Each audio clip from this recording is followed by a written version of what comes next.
to Down Your Unders. Down Your Unders. Review and dissection of content from some of the sharpest minds in the game. Hosted by Adam Camilleri. Art of War. Down Under.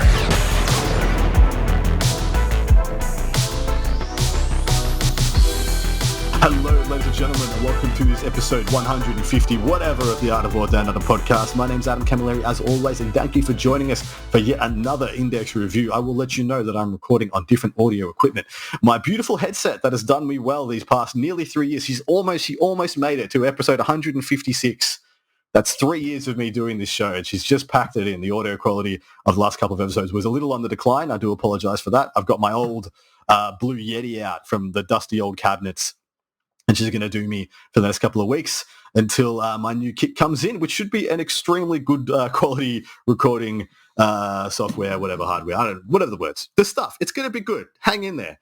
Just fine. Sorry if stuff's been a bit all over the place. I am recording episodes here, there, and everywhere, and I'm not sure where I'm interluding this one in the pile. It could be 156, 158, 167. I have no freaking idea. I'm joined by the wonderful, youthful WTC champion one day, probably, because he's so young, and if he keeps going, it's just going to freaking happen for him. Jaime Paris is back again. How you doing, mate? I'm great, man. So you're saying I'm just going to outlive all the good players until they die, and then eventually I'll be able to win something? At the minimum. Be like I like it. You and Lennon with your walking frames and the whippersnappers, and eventually it'll fall into place. That's if it hasn't by then, I'm saying, like, if all else fails, you just outlast them all. I like that, Pan B. I like it. No. You guys, 100%. One day, mate, undeniably, you're going to get one of those rings. We should give rings. WTC should give rings, right? Like, completely. You should. Or it should be a tradition that the team that wins, they all chip in and make ones for the team. Have ones like cast for each other. But anyway, because how sick would it be rocking up? Like, I mean, let's not tell the Polish this, because they'd rock up with like looking like Mr. T and stuff, just like chains everywhere. I would prefer for the WTC to make them, because you are absolutely going to have teams who just make ridiculously big rings. Dude, yeah. They make brass knuckles and stuff. Completely. Yeah. It'd be wild. Anyway, blasphemously, Jaime was like, Adam, we got to do the Space Wars episode together. I'm like, mate, I will do it with you if you promise to come on to do the Dark Angels episode with me. Because it's the wolf and the lion, baby. This is how we roll. This is it. I would like to state on record that Dark Angels are heretics, and I was forced to be here. I would like to state on record that the Space Wolves are filthy mutants and should be purged. They are. They are. And we're heretics. Full. See, when you get to the top level of each of these dichotomies, and you've heard the memes 100,000 times, you just shrug and like, yeah, I love chaos. I love the Emperor. What's it to you? You know? Anyway, we're here to review the Dark Angels Index from the top level. If you're joining us for the first time, this is Art of War Down Under. We are predominantly a review podcast to review all the great indexes right now of the burgeoning 10th edition of Warhammer 40k from a competitive level, from the highest level and highest analytical standpoint that we can. This is a two-part podcast in addition. First part comes out for you guys Tuesday mornings, Eastern Standard Time, 5 a.m. is usually when they land. And there's a whole second half to the podcast over behind the paywall at Patreon, Art of War Down Under. Check it out there, where this episode will be Jaime and myself pontificating upon lists designed for the Dark Angel. We will be designing a Green Wing list. We will be designing a Deathwing list. We will be designing a Raven Wing list. Various levels of competitiveness therein, but, come along for the journey. Hopefully you'll enjoy it nonetheless. My man, would you like to plug anything? Ooh, what to plug in? As always, you can find us at Tabletop Life on YouTube. We do battle reports, summaries. I haven't been as active, but the guys are still there working hard at it. So go check us out there, and then follow us on the Team USA WC 40K Facebook group. That's where you're getting all the updates. We're releasing all the player bios, so you'll get to learn about us and who you are sending to Europe to represent you in August. Absolutely. Is Thomas Bird still doing Warhammer Life? Yes, sir. Man, is he going to be playing Votan for 10th, or is he jumping around back to the Ultras? He's right back on Ultramarines, man. Of course he is. Dying to play them. Of course, he was high on the list of people to hit up to come to the Marines episode with me, but I ended up getting David Gaylard just because he was like, "Yeah, let's do it right now." I'm like, "Sir, those are the magic words to Adam because I want to get these in wherever I can." All right, Dark Angels. If you've joined us before, you know what we're going to do. We're going to deep dive the rules section of the index as deep as we can, as thoroughly as we can, and then we're going to talk about the most relevant, the most powerful, I guess, data sheets, the things that we think are going to be relevant, things that you're going to see across from the table from you, or if you're getting started with the Unforgiven, things you might want to pick up. So Dark Angels is an interesting one to unpack because there's always a couple of different facets and which facet of the Dark Angel, which one of the wings is going to stand supreme. Right now is a good argument for Green Wing being the best because Desolation Marines are probably easily the best thing in the book. And then below that, Hellblasters are popping off, Sternguard are popping off, etc. But there's a good case to be made for a couple of different things. All right, jumping straight in though. First up, we have the Unforgiven Task Force, which is the detachment rule. Of course, you still get Oath of Moment, but you get Grim Resolve instead of getting the Gladius Doctrines. What this means is that while an objective status unit from your army is battle shocked, you don't have OC or objective control 0. You have objective control 1 instead. Mate, tell us what you think of this. So at the beginning, you think like, because you're substituting this for the Gladius task force, right? So it's like, are you giving up advance and shoot, fall back and shoot, and advance and charge? Like those are really strong buffs for an army that only moves 6 inches in general, right? So it's hard to think, is this really worth it? And I would think the ability itself, no. It is strong, right? Because if you've played games in 10th edition, OC does actually matter. It does come into play, especially with vehicles having multiple OC. You can't just go toe in with your old school OBSEC unit. So it does matter. There's ways to buff it.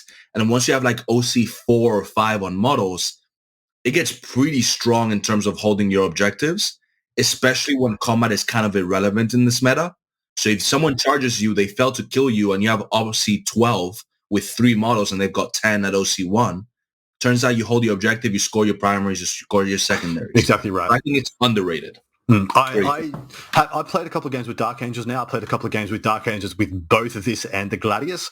And I'm not going to lie to you, just Grim Resolve, this rule versus the Doctrines, there is no comparison. The Doctrines are hands down better, but there are some great combos and packages that we're about to unpack for you. So don't throw the baby out with the bathwater just yet. You want to tell us about the first of the stratagems?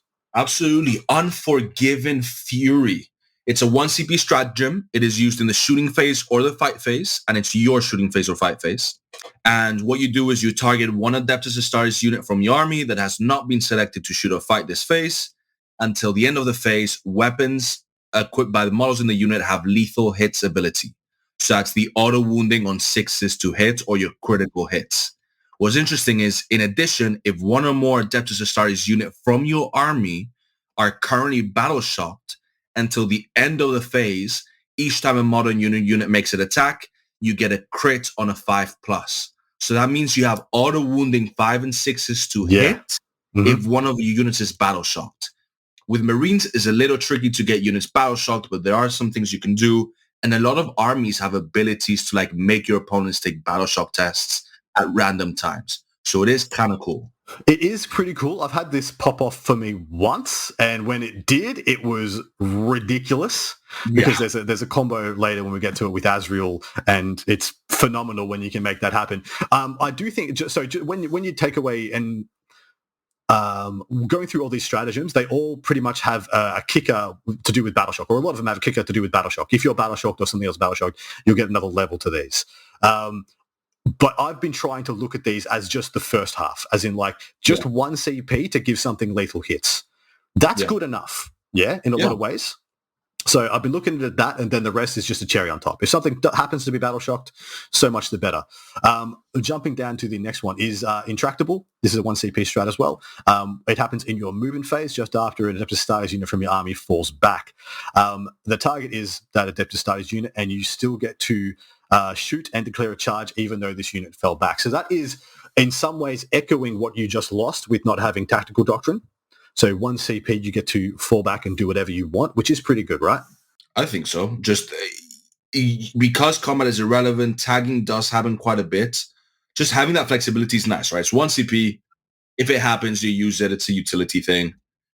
I'm here for it. Yeah, and when we, especially when we go into the relevant data sheets from this index, and then the ones from the Space Marines index that combo well with this, you will see, especially with a lot of the green wing elements, there are incentives for your opponent to try and shut you down, especially when they know you don't have tactical doctrine. So this is just saying, hey, hold up, mate. Might not have tactical doctrine for 1 CP. I can still have pseudo goodness. Exactly. The next one is armor contempt, and it's the same armor contempt as everyone else is, so we're going to skip it. What's the one after that, mate? Fire discipline. So this is used in your shooting phase. You select Adeptus Astartes unit from your army. Until the end of the phase, ranged weapons equipped by that model in the unit have assault, heavy, and ignore cover. So, I mean, pick a unit, it can advance and shoot. Pick a unit that hasn't moved, gets +1 a hit. Pick a unit that ignores cover. Like, it's whatever you need in a pinch, you got it. It's kind of, and these are the other two doctrines, right? Advance and shoot, that's your devastated doctrine. And the +1 a hit is just useful if you have a unit that hasn't moved. Correct, exactly right. If you just happen to have not moved, or someone has come in off a deep strike, or you have someone who's towering, like you have a knight that's towering and seeing over a ruin, well, they've shot you, you don't need to move, shoot them back. What I've really liked about this, though, is the ignores cover. And I've been saying this from high heaven. I've played, I think, 7 or 8 games by the time I'm recording this, and the amount of times I've shot at somebody and they haven't gotten cover is like less than 10. Yeah. In, covers everywhere, man. 25. You don't see a model, cover. Yeah. One of your models doesn't see, cover. As far as I'm concerned, this reads 1 CP and for an extra rend, because ignores cover is just an extra rend because everyone has cover all the time. Assault and heavy is like the juice, the kicker that makes this, I can use this situationally to get a bit of benefit. Exactly. Next one after that is Grim Retribution. This is 1 CP. When in your opponent's shooting phase, just after an enemy unit has shot, the target is one Adeptus Astartes unit from your army that had one or more of its models destroyed as a result of the attacking unit's attacks. The effect is your unit can shoot as if it was your shooting phase, but must target the enemy unit that just attacked it, and can only do so if the enemy unit is an eligible unit. This is 1 CP. So 1 CP, after somebody's hurt you, after they have to at least have destroyed a model, you get to shoot them back for 1 CP. How do you feel about this? Probably up there with one of the strongest strats I've seen so far. It 100% is this is the best strat of the package, in my opinion, just because, once again, mate, we always talk about this. There's the strats you're going to use every game, and there's the strats you're going to tell your opponent you can use every game. Yeah. This is one of those. It's not the I'm going to wait until you kill a model and then kill him. It's like, you watch out, buddy. You kill one of these Hellblasters, 9 of his mates are going to light you up. And it can get really, really spicy. What can you see being the applications here, like logistically? So Hellblasters is really funny, right? Because they can shoot on death, right? So someone shoots at you, they kill a couple models. They get to shoot on death on a 3+. Then you spend this strat, you shoot the rest of your units, you overcharge. If they die, you get to shoot again. And once you're done, they shoot you again. And then whoever's alive gets to shoot again on death. So it's one Hellblaster suddenly gets 3 or 4 activations, not the whole unit, but like 3 to 4 models get to shoot over and over again. Correct. That's obnoxious. This is like a 1 CP snowball effect. It can be because, they've shot, and theoretically, best terms and conditions here, logistics is like they shot at you, one of your Hellblasters died. On a 3+, that Hellblaster shoots on death, and then 1 CP, the other 9 guys shoot on death. If that one guy shot on death on the 3+, essentially the whole unit has shot. It's for 1 CP, shoot twice. And then after the whole unit is shot, if you overcharged, you roll a dice for each model, and everyone that dies on a 3+ get freaking. It's wild. And while this one is caveated as having to shoot at the unit that shot you, when you die to hazardous and then shoot on death, you can shoot whatever you want. So you can start working on the next thing that's fired, that's lined up to shoot at the unit, and it gets really spicy from there. So what's really, really strong about this is that you're doing this in your opponent's shooting phase after they've moved. Mm-hmm. So if they've lined up charges, if they brought out a little unit to hold an objective, correct, the Hellblaster shooting on death can go take out the targets that they were banking on having alive at the end of their turn. Big swings can happen. And while I do think this is absolutely incredible on Hellblasters, I mean, it's good on a lot of different stuff, guys. It's really applicable for Sternguard as well, I've found. Of course, Sternguard, it's so much better when you have Oath of Moment on the target. Like, Sternguard get to kill knights in their turn when they got Oath of Moment on and stuff like that. It's pretty amazing. And I'm still trying to find more activations for this, more ways to use it. Yeah, and it's one of Depth Astartes unit. Like, so I've actually seen this used on. Let me just triple check this. I have used this on Black Knights as well, because one of Depth Astartes unit from your army doesn't say anything about caveats saying anything. I mean, if we still had units of land speeders, technically you could still use it on that as well. Yeah. So the interesting thing is, what shooty units worth shooting are tanky enough to get shot by something relevant and survive. And what that comes to mind is a librarian giving a 4-up invuln to one of your shooting units. Correct. Well, Azrael, when we get down to it, gives a 4-up invuln to any unit he joins. So you can have a Libby in one unit, Azrael in the other, and then you have 2 premium sources of this. But hey, we're giving away part 2 tech. So We are. Give us the last strat, mate. Last strat, Unbreakable Lines, also 1 CP. It's cool to notice that all the strats are 1 CP in this section. That's handy. So it's used when in your opponent's charge phase, just after an enemy unit ends a charge move, so after they successfully made the charge. One Adeptus Astartes unit from your army within engagement range of the enemy unit. Until the end of the turn, each time an attack is allocated to the model in your unit, subtract 1 for the damage characteristic of the attack. Combat already sucked enough. Now your 2 damage and 3 damage attacks go down by 1 if you decide to charge the Dark Angels. And I got to tell you, when like a Deathwing command squad is in cover on a middle objective behind a wall, there's not many other ways of getting rid of them but walking over there and trying to push them off. And when they're -1 damage, when you get there, it sucks a lot. It does. It really does. Also like to point out the Deathwing Knights are innately -1 damage, and we'll unpack that data sheet a bit more when we get to it. You can also use this on the freaking Lion. So it can be -1 to wound, -1 damage, 3-up invulnerable save, which is terrifying. First. So first he slaps you, then you have to kill him. Exactly right. The terms and conditions here aren't perfect. Ideally, you would be able to wait and see after your opponent's piled in to see how many units models are attacking before you slap down your CP. The fact that you have to do it after you see their charge move, with pile-ins being as they are now, you can usually extrapolate around about how many you can get to attack, so you can adequately figure it out. But it would be a little bit more perfect if you can do it after the pile-in. But it is what it is. But because you have to base and stuff, you don't get to do the shenanigans that you used to. So normally you can kind of tell roughly how many attacks you're going to do. Exactly right. You can pretty much just measure everything within 3 inches, and then everything within an inch of a model that's within 3 inches, and that's pretty much it. All right. So that is. What do you think of the stratagem suite? Because I actually quite like it. I actually think it's pretty well versed, pretty well rounded. You got some defense, you got some offense, you got some flavor, you got some jank. Yeah. So you have Armor Contempt, great defense. You have the 2 tactical ones for your shooting, falling back or giving yourself a little buff. The Unforgiving Fury, cool. If you suddenly, I would only lethal hits on 6s. If you're using on Devastators or something, that can be pretty cool. But I really do like the last 2 ones where shooting on death and the -1 damage. Yeah, they're huge. Funnily enough, Fire Discipline has come up for me a lot more than I thought. The Ignores Cover, Assault and Heavy has actually come up heaps more than I thought. But yeah, Grim Retribution is the money here as the psychological play, and then as the punish. Really good. Like theoretically, mate, the same unit that you're using Grim Retribution on could have just fired Overwatch as well. So we can shoot like twice in your opponent's turn.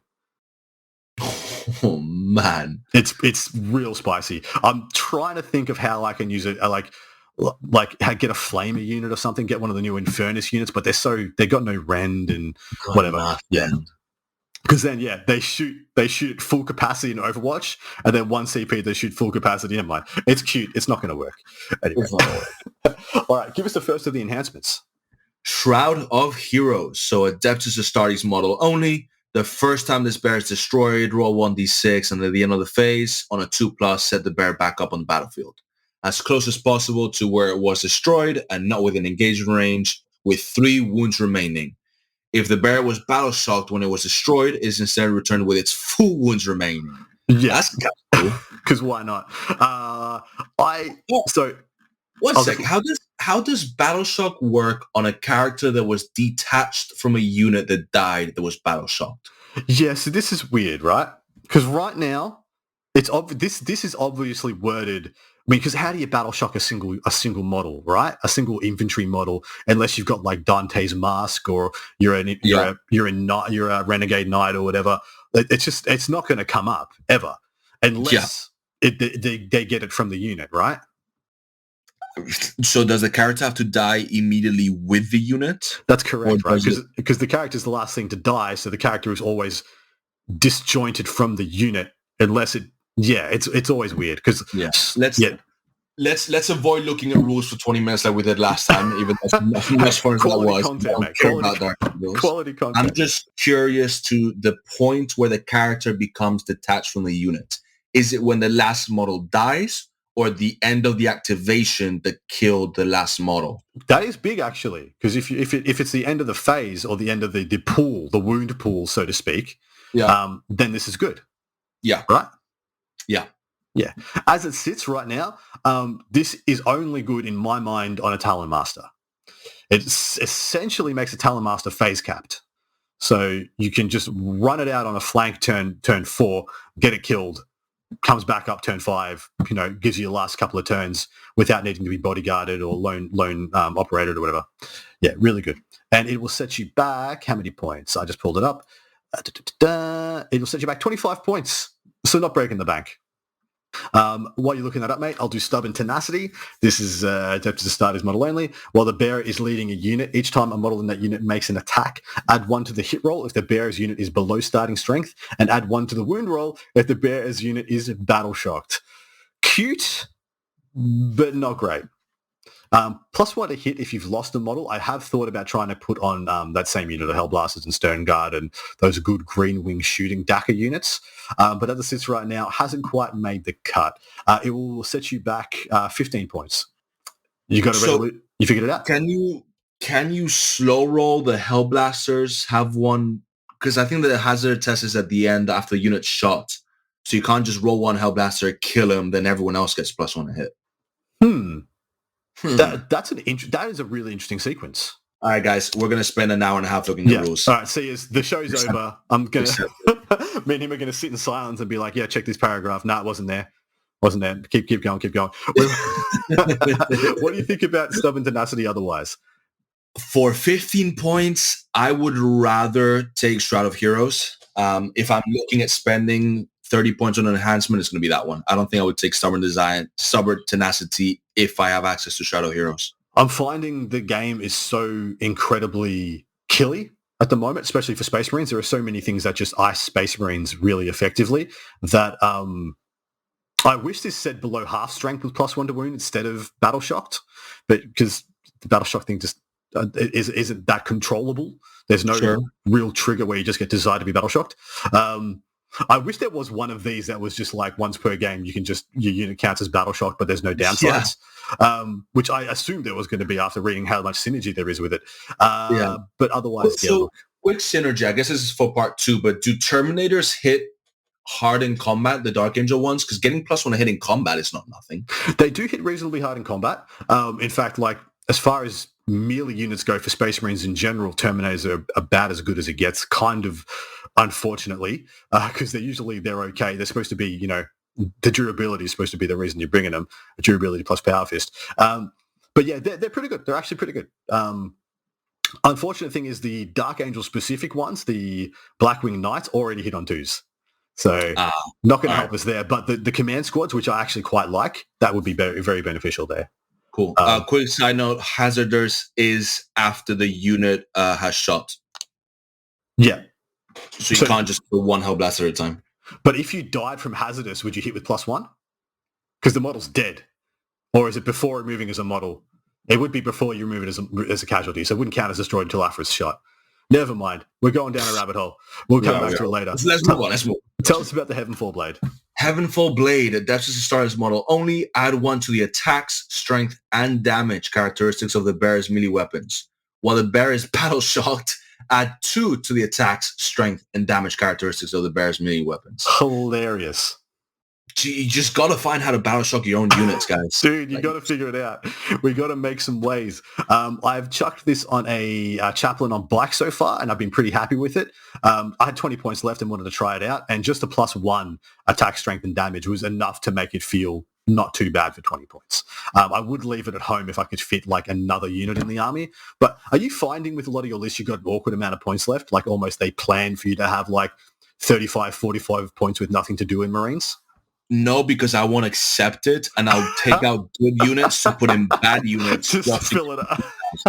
Fenrisian wolves. What single? I can't just walk up with like 1965. I used to have like an aneurysm every time I was like 1995 or 1997 with all my little 3-point lightning claws. Love it. I can't do it. I have to take a Thunderfire cannon if I need to. I like to make that. it 2,000 points. The efficiency is all that matters, baby. I have to. All right. Here's the last one and probably the best one. Pennant of Remembrance. Blade Guard Ancient, Primaris Ancient, or Terminator Ancient model only. While the bearer is leading a unit, models in that unit have a 6-up Feel No Pain. Already good enough, I believe. While that unit is battle shocked, models in that unit have a 4+ Feel No Pain instead. 4+. Let me say it again. 4+. If only we could freaking battle shock on command. I know. Dear God, it would be so powerful. And that's a Feel No Pain against mortals, all sorts of damage, everything, Mate, devastating wounds. Like it's the real deal. Well, I've been telling people this to high heaven. Feel No Pain is the best save in the game because it's the only save that works against every source of damage, from psychic attacks to devastating wounds to mortal wounds to bloody las cannons, bolt guns. Feel No Pain is the new invulnerable save because there's so many mortal wounds that ignore the invulns. Feel No Pain is the invuln now. So think about it like that. They are so freaking powerful. The only way that I know to get auto battle shocked is when you're inside a vehicle that gets exploded.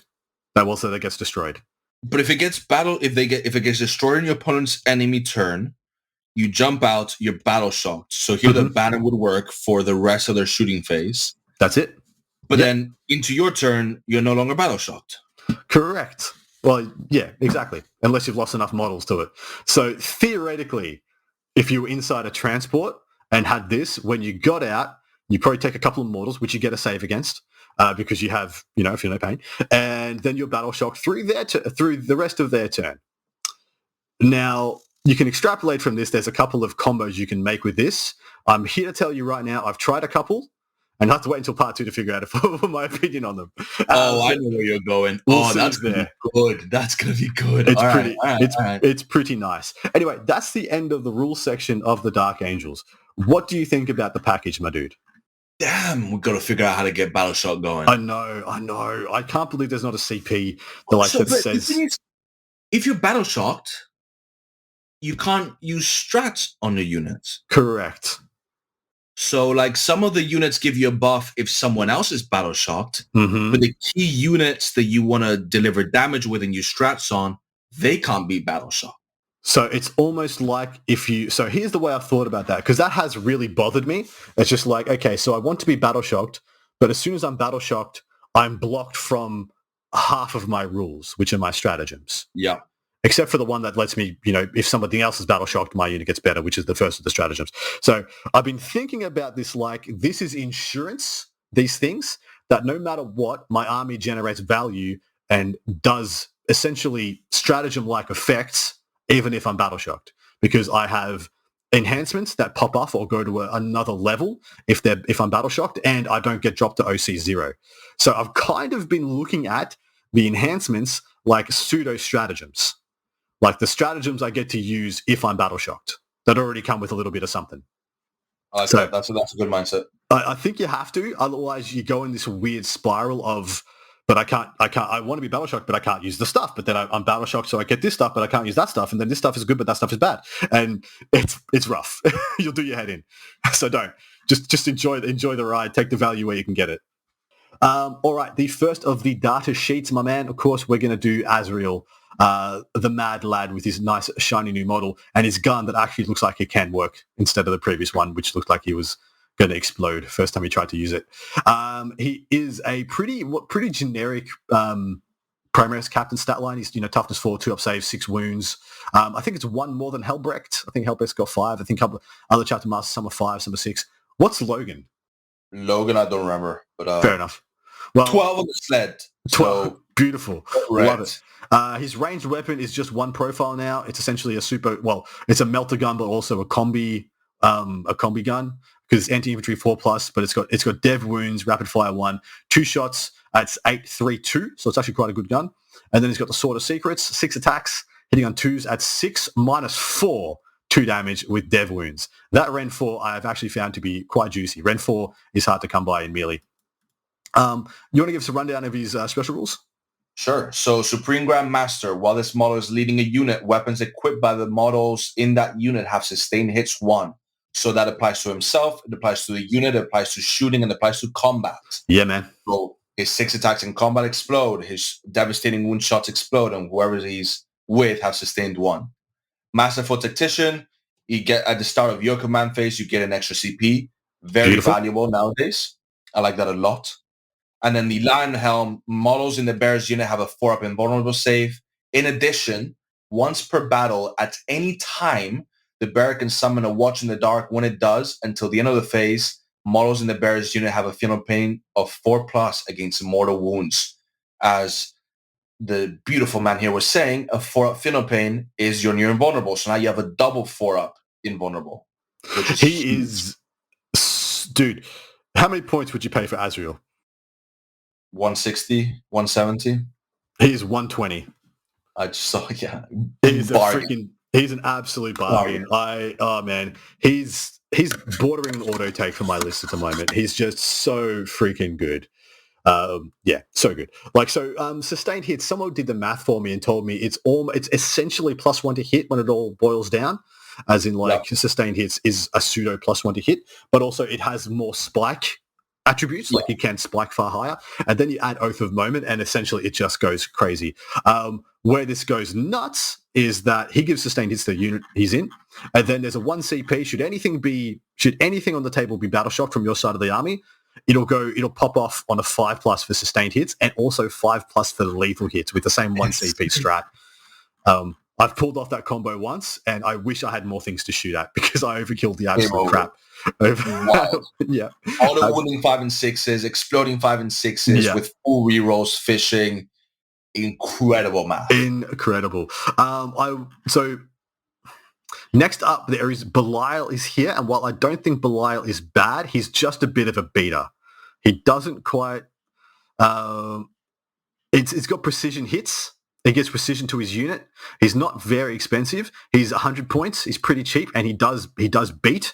But I'm gonna skip over him because I don't think he's as good. Because I think you can make if you wanted a Terminator character, you just take a captain. Because I'd rather have the free CP than pretty much what he's bringing to the table. So, but the next one I would like to talk about is Samael. So Samael can join Bikers, Outriders. He can join Outriders, which is key. He's not Primaris, but gets to join Outrider for some reason. Black Knights and Ravenman Command Squads, which is essentially just another fancy unit of Black Knights. He moves 12. He's got Toughness 5 with 3-up armor, 7 wounds, which is a lot for a character these days. He's got OC 2 for some reason, which I've loved. He's got a Mastercrafted Plasma Cannon, which, dude, I'm starting to... Have you just found anything with Blast D3 to be absolutely busted?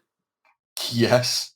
He's got Blast D3, 36-inch, not hazardous, strength 8, AP3, 2 damage. So he's just got D3 plasma gun shots, but he's blast. So he's shooting at 20 dudes. He's 5 to 7 shots with this gun. Then he's got a twin-linked Stormbolter. Who cares? The Raven Sword is really good, and he's really good in combat. He's got 6 attacks, hitting on 2s at strength 6, -3, 2 damage, but sustained hits 2 on that. So you're likely to get 7 to 8 hits from this guy, which is quite nice. Give us his special rules. Grandmaster of the Raven Wing. While this model is leading a unit, that unit is eligible to shoot and declare a charge in a turn in which it advanced. So that's your heavy doctrine that you didn't have before. Assault doctrine, the advance and charge. Cut off their escape each time an enemy unit, excluding monsters and vehicles, within engaged range of this model's unit is selected to fall back. Monsters in that enemy unit must take a desperate escape test, and if their unit was battle shocked, when doing so, if that enemy unit is also battle shocked by other means, subtract 1 from each of those desperate escape tests. So desperate escape is when you die on a 1 or 2 when you're falling back over enemy models. So this forces you to take those rolls, and this applies to like big units. It's kind of nice, especially with the subtracting 1. So 1, 2, and 3 kill models. That's pretty good. So you can just like see. I kind of just see this as extra damage. So, like when they fall back, they lose a third of their unit. If they're battle shocked, they can lose up to half their unit, right?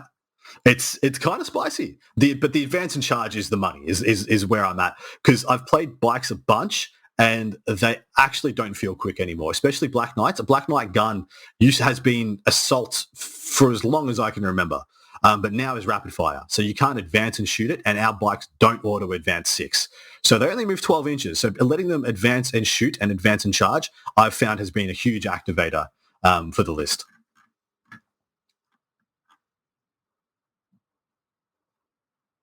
Correct, mate. That's how you do it. It's a lot harder to do these days because you used to be able to join him to a unit of 10 bikes, and back with the if you had this rule in the old days, like in 9th edition, you could just like almost tag your opponent's whole army with like 11 biker bases. But as it sits right now, you get 7 if you join him to a unit of 6 bikes. So it's not nothing, but not as good as it could be. I guess we'll see the combos. We'll see what's in the book. And We'll see if we can do something with him. So he will run you 145 points, and I think he's absolutely worth it if you're going down that route. We have Ezekiel up next, he's only bad because he can't join any good units. He can only join assault squads, command squads, tactical squads, and vanguard. He can only join firstborn squads. You can put him in a 10-man tactical squad. You can totally do that. You shouldn't, but what's cool against him, while he's leading a unit, the models have 4 up against psychic attacks. In your shooting phase, you can select one enemy within 18, and then that unit must take a battle shock test. I wish it didn't say enemy unit. I wish I could pick my own stuff and try and battle shock it. Come on, take it. Yeah. While it's leading a unit, add one to the attacks characteristic of melee weapons equipped by models in this unit. While this model is destroyed, each adapted starter's unit within 6 of this model must take a battle shock test. So you almost want to go get this guy killed strategically to force like 5 or 6 battle shocks. And then, yeah, it's cute. But unfortunately, if he could attach to a Terminator squad, I think he'd be sick. But unfortunately, he can't. Yeah, unfortunately not. We need to talk about the Talon Master. Do you like Talon Masters, mate? You wish Space Wolves could put 2 Assault Cannons and a Twin Heavy Bolter on top of a Fenrisian Wolf?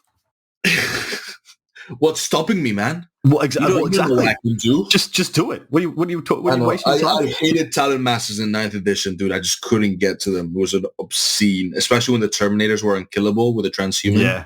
Yep. So I have a very strong only hate relationship with them. No love. Well, they're still pretty potent. They move 16 inches, which is very fast for this day and age. Toughness 7 with 6 wounds, 3 up armor save. I will tell you guys right now something that is a theme here. If anything had Jink, if you were like essentially the Ravenwing keyword used to give you, if you played whatever, you got Jink. You got a 5+ invulnerable save against shooting attacks. Yep. All Ravenwing keyed units, if the unit says Ravenwing something, that unit now has a 5+ invulnerable save all the time. Amazing. Which is a dramatic upgrade in that manner, in the durability manner. So they will come with a Twin Assault Cannon. It's not as good as it was before because it doesn't have innate rend. It does have Dev Doctrine, so you can't have 12 shots hitting on 2s at rend 2. With ignores cover. What you do have now, of course, is 6 shots. They only hit on 3s now, which is I've found to be a significant downgrade. But you do have a Twin Heavy Bolter and a Twin Assault Cannon. They're just as terrible in combat as they ever was. You can take them with the Heavenfall Blade, and then they'd have 6 attacks that still only hit on 3s, but they'd be Strength 6, 2 damage. They would not be horrific. Give us the special rules, mate. So Talon Master, when it's within 3 inches of an Adeptus Astartes mounted or Adeptus Astartes fly vehicle, this model has a lone operative. So that's where they can only be shot if you're within 12. Mounted, I'm guessing, is just bikes. Yeah, essentially. I'm not letting you take Thunderwolf, so that's what And then nowhere to hide, units mounted and fly vehicles within 6 of this model, ignore cover with their ranged weapons. It's big. And then massive maneuver once per turn. When an enemy unit ends a normal advance or fullback move within 9 of this model, it can make a normal move of 6 inches if it's not within engagement range. I mean, these special rules are phenomenal, and this is kind of what you take it for now. They have lost like 2/3 to 3/4 of their damage output just in their offensive profile. Hitting on 3s I've actually found just to be the one that annoys me the most. I roll on my dice and then I get like 3 hits, 4 hits. You know, someone's got -1 to hit. All of a sudden, this thing's hitting on 4s. Ignores cover, and giving ignores cover is the key to this bad boy. If you have relevant units, and you're just giving an aura of 6 up extra rend. Because like I said, ignores cover is just extra rend to me now. Yeah. It's like you could not find that on any other data sheet of just an aura of more rend. It's kind of wild. I have a nice little combo for you for part 2 with this guy. Nice. All right. I'll wait and see. The lone op is quite nice. You know, you can just be within 3 and not get shot. There is some combos, some cheesy combos with that, which we'll unpack in part 2 also. But move 16, and of course you can put the enhancement on him to make sure he gets up on a 2+ after you kill him. I think it's very, very potent. It's a great combo. And you can still take 3. And how many points do you think they cost now? 100. 115. All right. I think they're great for 115. If they were still at 160, 170, where we left off in 9th, this would be a dead data sheet to me. Completely. They just don't do anything anymore. But as a force multiplier, 115, really good. Moving down past Lazarus, past the Strike Master, whose Strike Master's fine. He's pretty much essentially just a lieutenant for Terminators. Not a bad choice. Deathwing Command Squad. These are Deathwing Command Squad and then a Ravenwing Command Squad are very unique packages. So you got the Space Marine Command Squad where you get like an apothecary in the unit, you get an ancient in the unit, you get a champion. Essentially, that is what this is for Terminators, and the Raven one is what that is for Blackers. So this comes with the ability to res a model. In your command phase, you can return 1 dead model to the unit. I can tell you right now, this unit can be equipped with plasma cannons. So you can kill yourself and res yourself. There's that. Those tricks are still available to you. You have the Astartes banner, so you add 1 to your OC, and then you have the champion who has +1 advance and charge, and you can use heroic intervention for 0 CP. So the +1 advance and charge, +1 OC, and resing a model, very good. Can take up to 10 in the unit. The champion's actually a bit of a boss in combat. 5 attacks at 622 with precision is not bad at all. Then the rest of them is just your usual, take whatever you want. I do like this unit. I think if you're taking it, you're going straight to the 10-man and you're slapping in as many Thunderhammers and power as you like, because actually they go to the 4 wounds, which makes the value from the res a lot better. But what do you think of that unit? Tanky, 2-up save, 4-up invuln. We know we have access to a Funeral Pain with the banner upgrade. Just tanky, difficult unit to move, especially with OC3. Yes, because they got OC1 and OC2. Yeah, really, really good. I think they are. See, we'll talk about that. We'll talk about so the Deathwing Terminator squads. Yeah, that's fine. Whatever. I don't think you're going to take those over the command squads. The points difference is 10 points or 20 points for the 10-man. So it's 20 more points for worth it. Absolutely freaking worth it for the inbuilt. Dude, I would take that just for the apothecary, the extra 20 points. But then it's like with the normal Deathwing Terminators, like you're either all combat or all shooty, right? Like, can you? No, oh no, you can put the plasma cannons in. Yeah, Deathwing Terminators get to mix and match. Their bonus is the same as regular Terminators, where they get to ignore the hit roll, ballistic skill modifiers, and stuff like that. And +1 hit against Oath of the Moment. I'd much rather, for 20 points, just resing a model, +1 advance and charge. And the extra OC is just, it does matter at the end of the game, man. Like having 2-3 models with extra OC can be a game changer. Absolutely does. Deathwing Knights, tell us about these guys. So Deathwing Knights, these are the special Dark Angels fancy Terminators. I don't know their lore, actually. I kind of want to look into their lore. Super secret, extra spicy.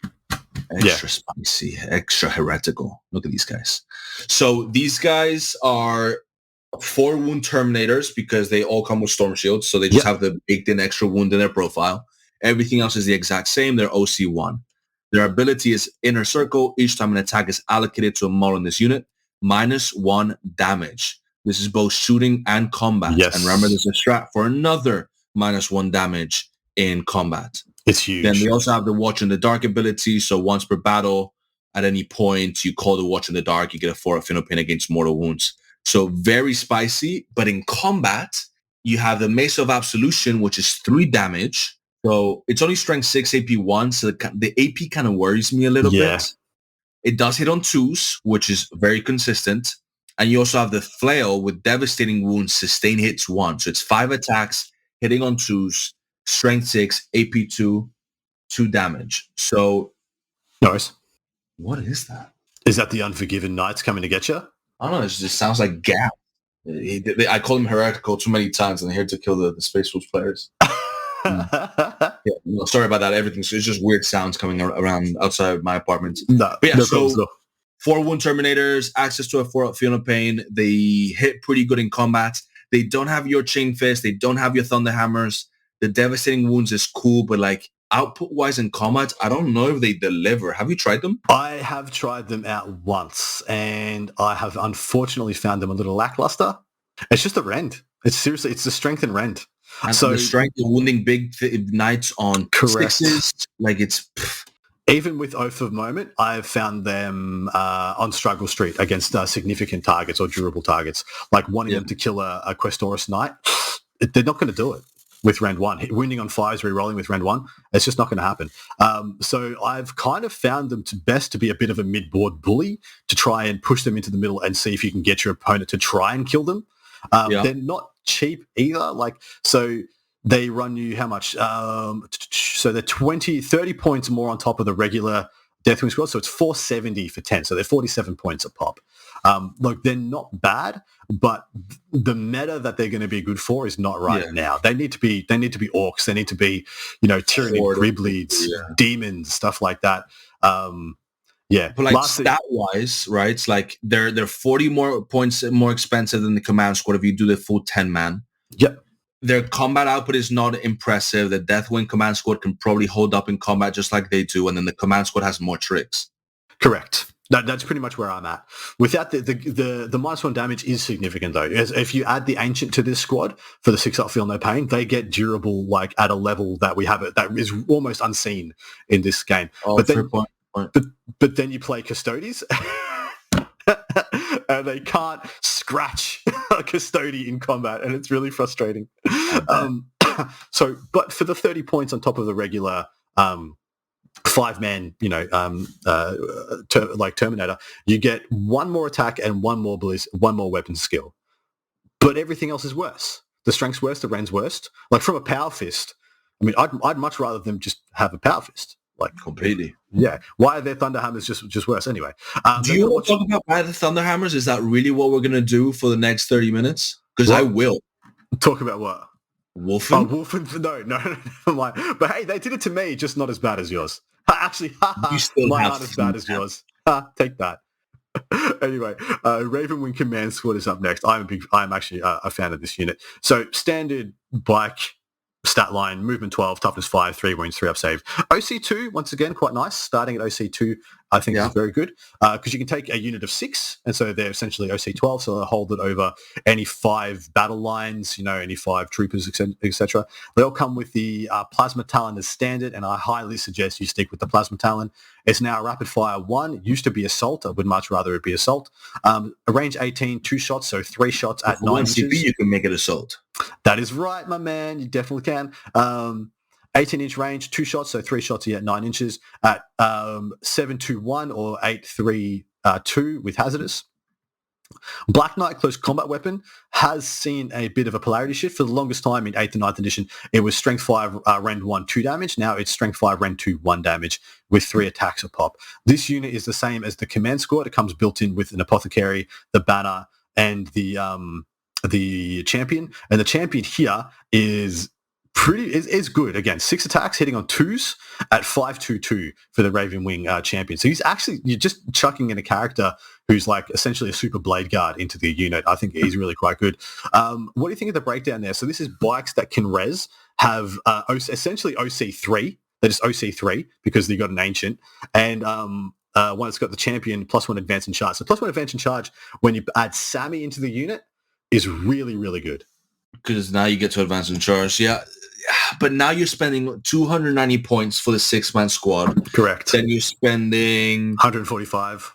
145, right? So like now you're like 435 points just for this combo on a unit that they don't have that much damage output and they don't move that fast. Correct. There's not advanced 6 and they don't shoot that hard either. I don't see it.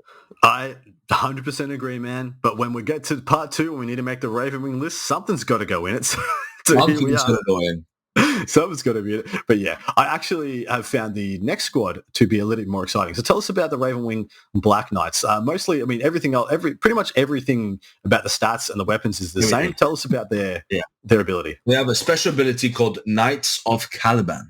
Each time this unit is selected to fight, if it made a charge move this turn until the end of the phase, melee weapons equipped by these models in the unit have anti-monster 4+, and anti-vehicle 4+, which is amazing given the fact that you have low strength on a lot of your data sheets.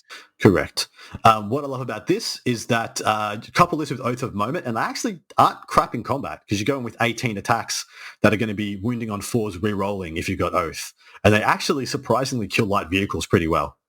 And for 230 points for the 18 attacks hitting on 3s with re-rolls and anti-monster 4+ and anti-vehicle 4+, as little skirmish unit, I can see it.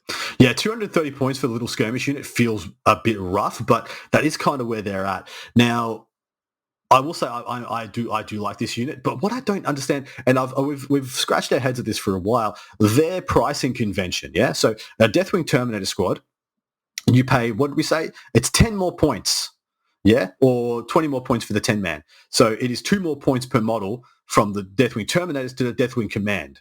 It is 290 for the command squad, or it is 230. So 60 more points, and these are only 6 models difference. There's only models of 6. There's 60 points difference between the 6 Black Knights and the 6 Ravenwing command squad. That's significant. That's a lot. I don't know why that is, and we can spend hours trying to figure out why GW does the things they do. But it's enough that it hurts the options. Like if this was only 30 points difference, sure, but it's double that. It's 60 points. So take them if you want, but they're hurting my calm a little bit because I want to take the command squad, but bit rough. All right, so not saying I have it and not saying I won't because I will because I'm just like that. We have the Dark Shroud. We're going to skip the Dark Shroud because I think it's fine. Everyone knows what it does. It gives an aura of cover and stealth. We don't need to explain what that does. Yeah. That's what it does.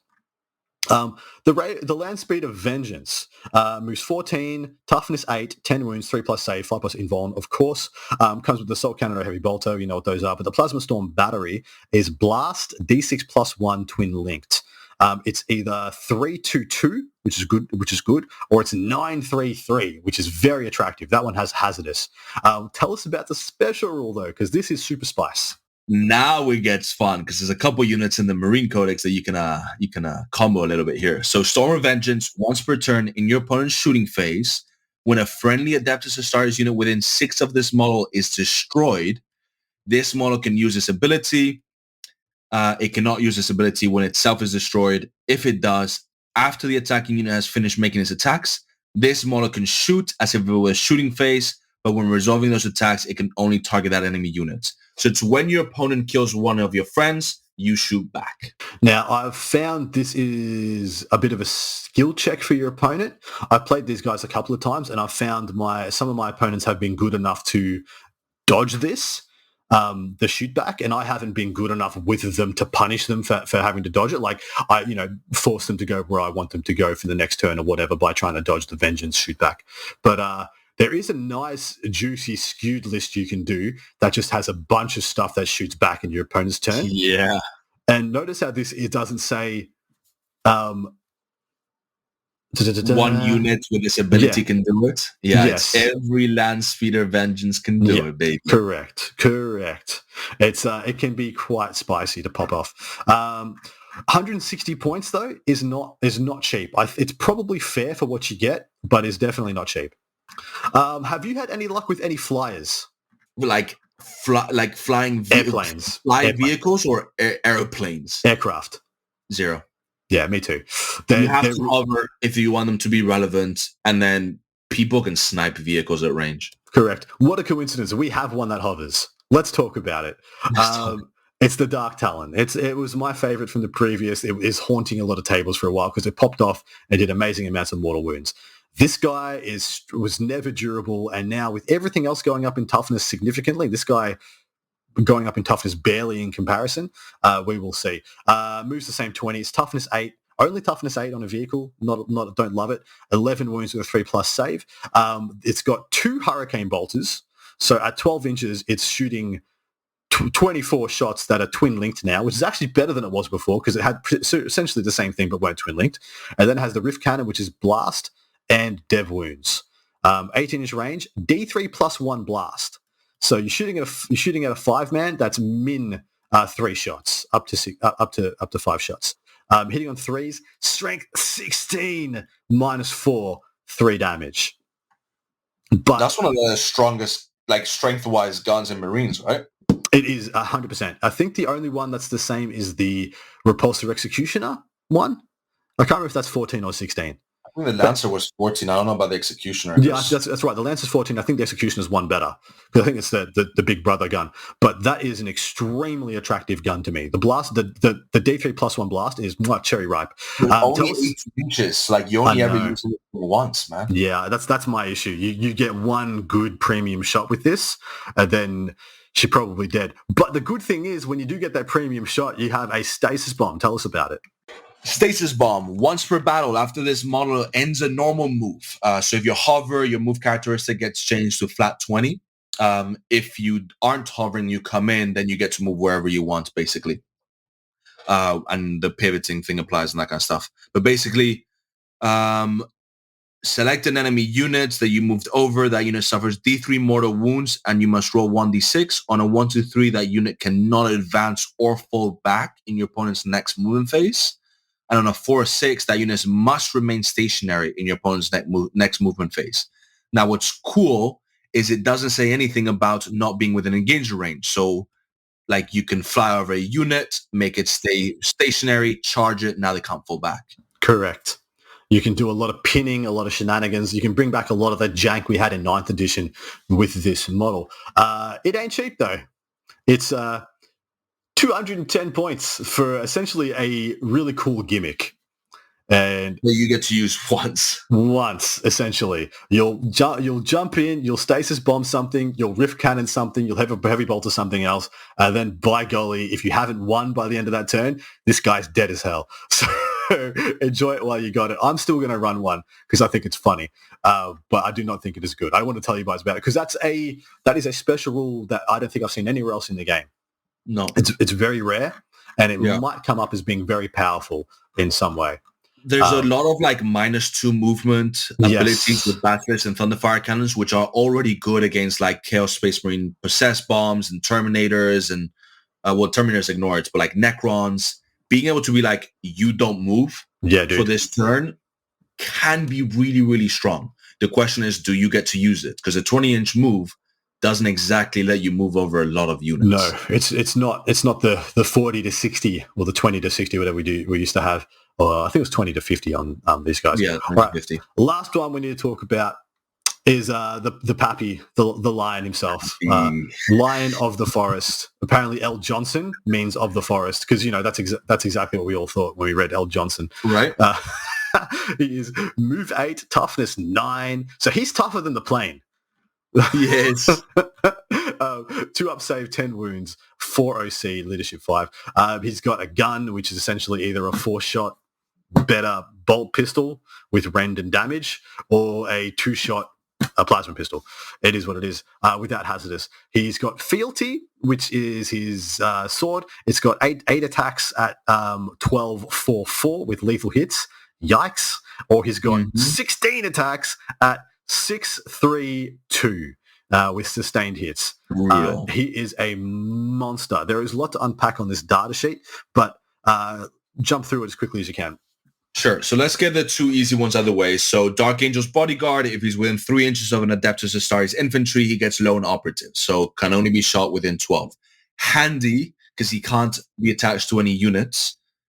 Not as strong because people can get within 12 and just blow him off the table. He does have a 3-up invulnerable save, which is very strong. And then the Emperor's Shield. Each time an attack targets this model, subtract 1 from the wound roll. So being T9, 2-up armor, 3-up invuln, -1 a wound is no joke. That is hard to shift.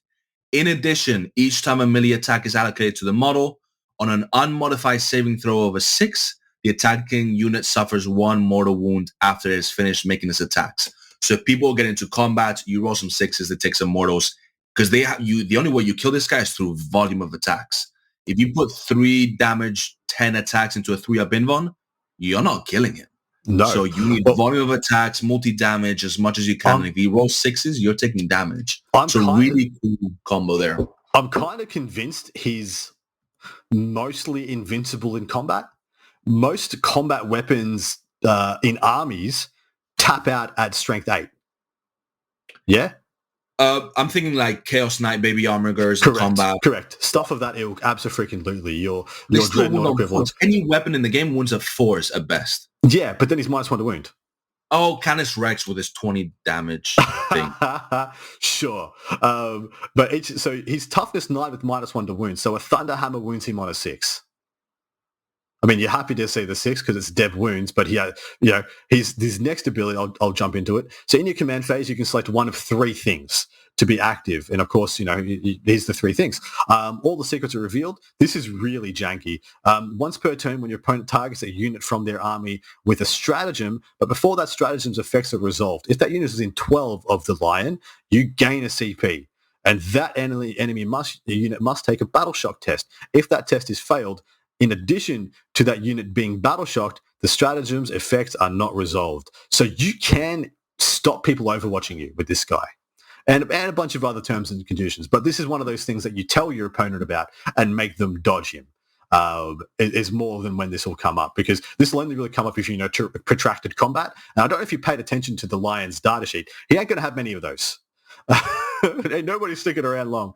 We have one other thing we didn't mention, but I'll unpack the rest of these things. Next one's Martial Exemplar. While the friendly attempts to start his unit within 6 of this model, each time model that unit makes a melee attack, add 1 to the hit roll. Phenomenal buff. Unfortunately, there's not an amazing amount of units that are going to get mileage out of it, Terminators being the best one.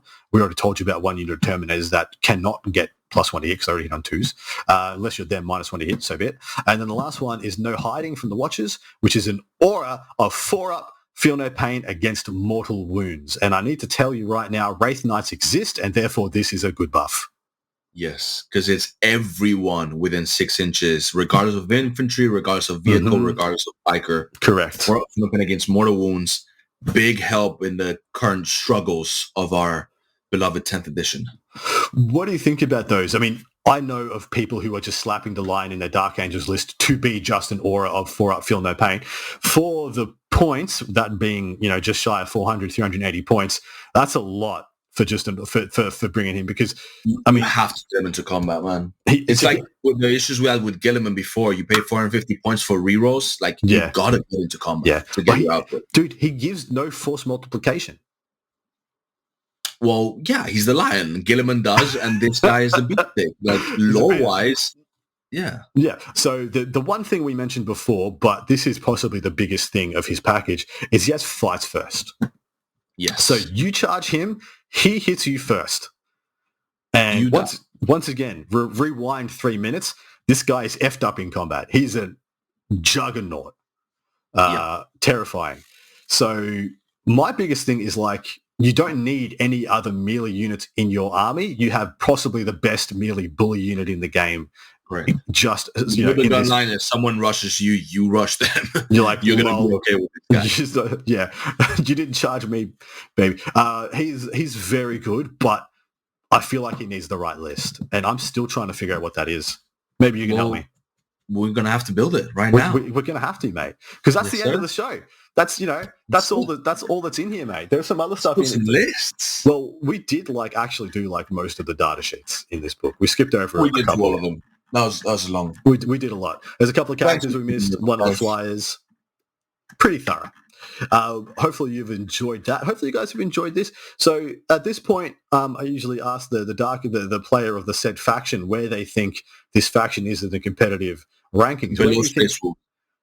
Where they belong. Did you put Space Wolves in B? D. No, I put them at the bottom of C. Is what I put them. And you're gonna put Dark Angels in D. F, G, wherever they belong. All right. Professional Cap-On, where do you think they actually are? Professional Cap-On?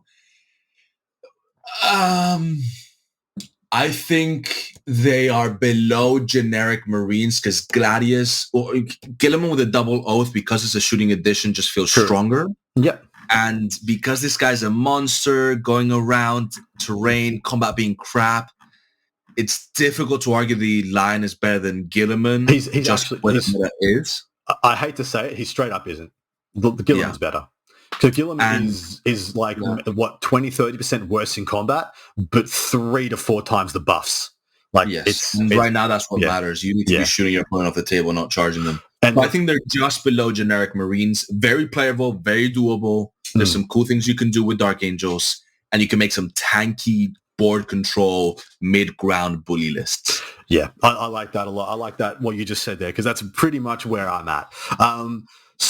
I put them legitimately, and we're talking about this from the perspective of taking the Grim Resolve over the Gladius. We're talking about taking this index and all of its rules as a package. So I put them below Death Watch. I put them below Ultras or generic Marines. I put them above Blood Angels and Space Wolves. What about Templars? So that's hard because Templars have a couple of skews. I put them below Templars. Yeah, I think below Templars for me. Yeah, for some reasons. But that is because I think the Templars specific units are possibly better than the Dark Angel specific units. Like, you put Blade Guard and the Primaris Crusader squads, they do some things that are very relevant in the game at the moment.